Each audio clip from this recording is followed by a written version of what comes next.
अब मुझे ये बताइए कि अगर कॉन्सेंट्रेशन ऑफ वेल्थ की वजह से, मैं दे दूंगी सर, आपको मौका दूंगी, कंक्लूडिंग स्टेटमेंट का पूरा मौका दूंगी। अभी आप जानते हैं मैं आपको पूरा मौका दूंगी। अब मुझे ये बताइए ना, ये कॉन्सेंट्रेशन ऑफ वेल्थ की वजह से मीडिया जो है वो सब नहीं दिखा रही है जो आप दिखवाना चाहते हैं। मुझे ये बताइए, अगर हिंदुस्तान की economy 5th largest economy of the world हो तो हम इस पर चर्चा क्यों ना करें सर? अगर 3rd लार्जेस्ट इकोनॉमी वो 2030 तक हिंदुस्तान बन जाए तो ये क्यों ना दिखाया जाए? अगर फास्टेस्ट ग्रोइंग इकोनॉमी है, ये पूरी दुनिया मान रही है, तो ये क्यों ना दिखाया जाए? फॉरेन रिजर्व जो हिंदुस्तान का है वो 5th largest in the world है, चीन के बाद, जापान के बाद, स्विट्जरलैंड के बाद, रशिया के बाद, ये क्यों ना दिखाया जाए? आप सबको सिर्फ गलत दिखाई दे रहा है, अच्छी होती चीजें नहीं दिख रही है। G20 के तमाम मेंबर्स आज यहां दिल्ली में इकट्ठा होकर प्रधानमंत्री नरेंद्र मोदी और उसकी सरकार की तरफ देखकर ये कह रहे हैं that we look at you and look up to you. हमें लगता है आप युद्ध जो है वो रुकवा सकते हैं। और अभय दुबे जी, आपको लगता है कि लोकतंत्र खतरे में है? आपके नेता को लगता है कि हिंदुस्तान खतरे में है?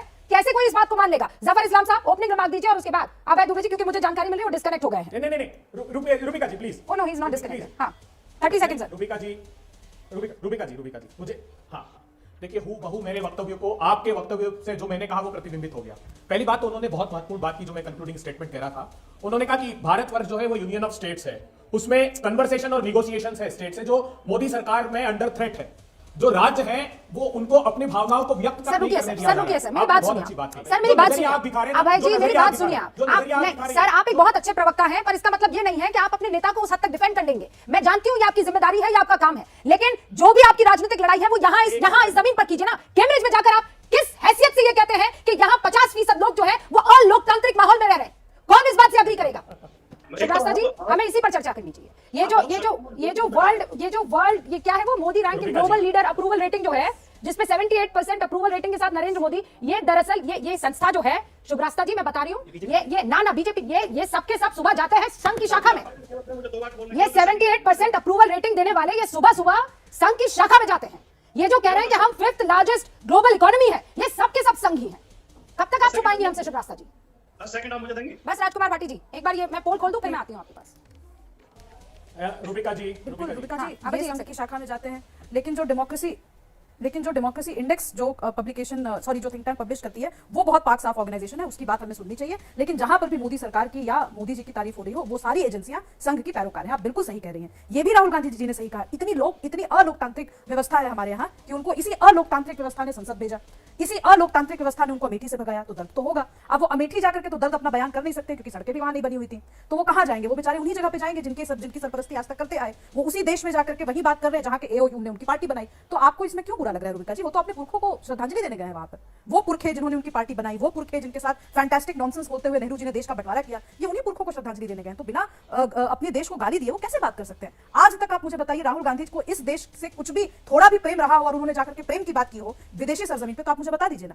जब भी बॉर्डर पे टेंशन होती है, चाइना के साथ खड़े नजर आते हैं, गुप्त मीटिंग करते हैं और फिर कहते हैं कि देश की एजेंसियां उनके पीछे क्यों पड़ी हैं। मैं तो मोदी सरकार से डिमांड करती हूँ कि ऐसे नेता को, जिन पे मुझे शक है कि ऐसे नेता शायद गद्दार भी हो सकते हैं देश के, हमेशा उनका फोन टैप होना चाहिए, हमेशा उनके मूवमेंट पे नजर रखनी चाहिए सरकार को। वो किससे मिल रहे हैं, क्या कर रहे हैं, बिल्कुल होना चाहिए। तो दिक्कत क्या, एक सांसद है ना, किसी एक ऐसे कॉन्स्टिट्यूएंसी के सांसद है जिस कॉन्स्टिट्यूएंसी से हमेशा खबरें आती हैं, आतंक की खबरें आती हैं उस कॉन्स्टिट्यूएंसी से, तो वो क्यों नहीं हो रहा तक? मैं एक लोकतांत्रिक देश की लोकतांत्रिक नागरिक होने के नाते मैं ये डिमांड करती हूँ और ये होना चाहिए। और वो नेता क्या, उनको मैं तो कैम्ब्रिज यूनिवर्सिटी पे भी सवाल उठा रही हूँ। आपने जिस शब्द गद्दार का इस्तेमाल किया है, तो फिर यहाँ तो चीन के भी मेहमान यहाँ पर आए हैं। अब चीन से इतना ही हमें परेशानी है तो G20 में उस चीन को बुलाने की जरूरत क्या थी? राहुल गांधी चीन से दोस्ती करे तो गड़बड़, लेकिन अगर मोदी दोस्ती करे तो कुछ बढ़िया स्ट्रैटेजी होगी। ये भी तो गलत ट्रैक है ना? नहीं रुबिका जी, इसमें मैं क्लियर करना चाहती हूँ एक चीज, जो भी हमारे जो डिप्लोमेटिक रिलेशंस हैं वो पार्टी पॉलिटिक्स के हिसाब से नहीं चलते। अभी जी सुन तो लीजिए, जवाब तो देने दीजिए, फिर तो आप पर्सनल आक्षेप लगाएंगे, पहले मैं बोल लूं। मुझे नहीं लगता कि देश की फॉरेन पॉलिसी किसी भी पॉलिटिकल पार्टी से निर्धारित होती है, या देश की फॉरेन पॉलिसी कभी भी किसी पॉलिटिकल पार्टी के तंग की जो भी विचारधारा है, उस विचारधारा को तंग कह रही हूं, किसी भी तंग विचारधारा से निर्धारित होती है। वो कंटिन्यूटी में सारी चीजें चलती है देश को। अभी तो राजकुमार भाटी जी ने कहा कि भाई हम ग्लोबल विलेज है, फर्क क्या पड़ता है? तो फर्क नहीं पड़ता। तो अगर मोदी सरकार बुलाए तो भी फर्क नहीं पड़ना चाहिए, राहुल गांधी बात करे तो भी फर्क नहीं पड़ना चाहिए। लेकिन रुबिका जी, डिफरेंस है, हम चीन के साथ अगर सरकार संबंध बना रही है तो वो एक फॉर्मल रूट से संबंध बन रहा है। और हमारे जवान, सबसे ज्यादा कांग्रेस से ही चल रही थी ना, हमारे जवानों के साथ अन्याय हुआ जब टेंशन चल रही थी बॉर्डर पे, तो उस समय राहुल गांधी क्या बात करने गए थे? मैं उनको गद्दार नहीं कह रही, मैं तो तब से पिछले 2 साल से डिमांड कर रही हूँ, राहुल गांधी की उस गुप्त मीटिंग में क्या चर्चा हुई वो देश के सामने रख देना। एक व्हाइट पेपर कांग्रेस पार्टी बना के रख दे। हमारी ये बात हुई, हमने कहा कि हम बॉर्डर पे टेंशन कम करना चाहते हैं, लेकिन ये लोग बात ही करना चाहते हैं। गद्दार बोलने का कारण है। ओके देखिए, रुबिका जी ने जो कहा टेलीविजन पर, देश के लोगों ने गौर से सुना भारत की अर्थव्यवस्था के बारे में। राहुल गांधी जी ने यही तो कहा कि मीडिया संवेदनशील तरीके से वो बात नहीं बताता है जो सच है। राहुल गांधी जी ने कहा कंसंट्रेशन ऑफ वेल्थ कैसे एक उद्योगपति विश्व का दूसरे नंबर का हो गया और 12 करोड़ लोगों के रोजगार छिन गए, 84 करोड़ लोगों की संपत्ति कम हो गई, हिंदुस्तान में आमदनी कम हो गई। महामारी की विभीषिका में अडानी जी की संपत्ति कई गुना बढ़ी, लेकिन महामारी की विभीषिका में 142 लोगों ने 30 लाख करोड़ रुपए कमाए। इसी डिस्क्रिमिनेशन की उन्होंने राहुल गांधी जी ने बात की। आज जो मैंने आरोप लगाए वो प्रामाणिक है। भारतीय जनता पार्टी के महामंत्री पर आरोप था राहुल गांधी जी पर शिला फेंककर मार डालने की कोशिश का, गुजरात में पूछ लीजिए जफर इस्लाम साहब। तो थोड़ा सा संयम रखना चाहिए, प्रतिपक्षी लोगों के खिलाफ इतने अनर्गल बातें करना। राहुल गांधी जी ने बहुत प्रामाणिक बातें कही है। आज क्या ये सही नहीं है? आप विश्व में डंका अगर मोदी जी बजा रहे हैं तो 2 साल से अमेरिका का एम्बेसडर हिंदुस्तान में 2 साल से अमेरिका का एम्बेसडर नहीं है। चीन ने भारत के 2000 स्क्वायर किलोमीटर पर घुसपैठ कर ली। $100 बिलियन से अधिक का इंपोर्ट चीन से हो गया। विश्व के किस देश से भारत के संबंध अच्छे बता दीजिए आप हिंदुस्तान के नागरिकों पर महंगाई की और बेरोजगारी की मार पड़ी है और राहुल गांधी जी ये संदेश क्यों है?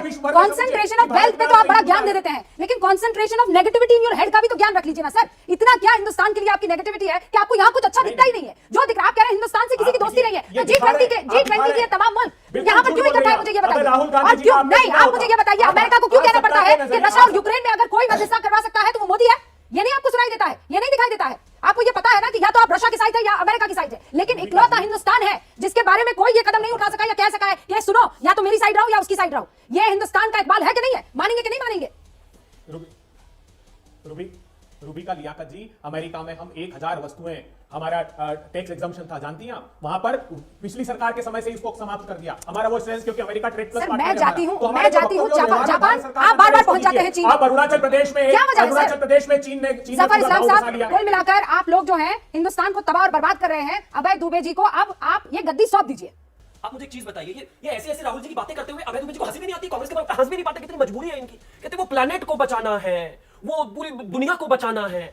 आप मुझे एक चीज बताइए, ये मतलब इससे ज्यादा बुरा हाल क्या हो सकता है? ये देश से बाहर जाकर देश का अपमान करना। नरेंद्र मोदी जी जाते हैं पूरी दुनिया में लोगों के पास जाकर, कभी किसी को गीता देते हैं, कभी किसी को भगवान की तस्वीर देते हैं, हाथ जोड़कर सबको आमंत्रित कहते हैं, आइए मेरे देश में आइए, इन्वेस्टमेंट कीजिए, यहां पर पैसा लगाइए, देश की प्रॉस्पेरिटी पर बात कीजिए। कोई इवेंट करना होता है या किसी को बुलाना होता है, किसी हेड ऑफ स्टेट को तमिलनाडु लेकर जाते हैं, उसको बताते हैं तमिल दुनिया की सबसे पुरानी भाषा है।